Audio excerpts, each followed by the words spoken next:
جماعت اہل سنت جمشید ٹاؤن کے زیر اہتمام 12 ربیع اول کے سلسلے میں مرحبا صلی اللہ ریلی کا انعقاد کیا گیا، جس میں علماء اکرام سمیت عاشقان رسول صلی اللہ علیہ وسلم نے کثیر تعداد میں شرکت کی۔ اسی حوالے سے مزید ثنا فہیم کی اس رپورٹ میں جان لیتے ہیں۔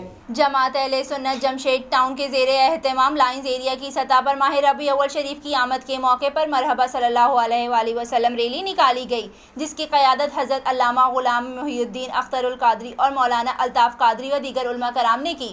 مرحبا صلی اللہ علیہ وآلہ وسلم ریلی سے خطاب کرتے ہوئے غلام محی الدین اختر القادری نے کہا کہ میلاد النبی صلی اللہ علیہ وسلم پر خوشی کا اظہار کرنا ایمان کا تقاضا ہے، اور انہوں نے اس موقع پر عالم اسلام کو ماہ ربیع اول شریف کی آمد پر مبارکباد بھی دی۔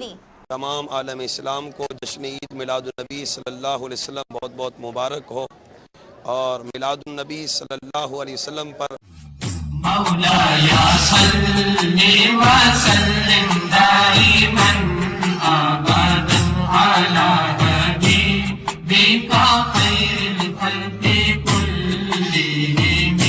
ہر سال کی طرح اس سال بھی مجلس دلائل الخیرات شریف کا اہتمام 2 نومبر کو جامع مسجد آرام باغ میں کیا جا رہا ہے۔ سید الکونین والثقلین والفریقین، خوشی کا اظہار کرنا یہ ایمان کا تقاضا ہے کہ الیکٹرک سے میں کہوں گا کہ وہ بلا تعطل 12 دن اور 12 راتوں میں لائٹ کی فراہمی دیں۔ پہلی تاریخ سے لے کر اور 12 تاریخ تک نہ اس طرح پہ کوئی توجہ ہوتی ہے اور نہ ہی بجلی کے معاملات پر کوئی توجہ ہوتی ہے۔ میلاد شریف کے پروگرام کے لیے تمام سہولیات کو یقینی بنائے۔ اس موقع پر دیگر علماء کرام علامہ الطاف قادری و علامہ فاروق قادری نے بھی خطاب فرمایا۔ اس ریلی میں بہت بڑی تعداد میں عوام اہل سنت نے بھی شرکت کی۔ کیمرہ مین آصف احمد کے ساتھ Sana Faheem, M7 City News, Karachi.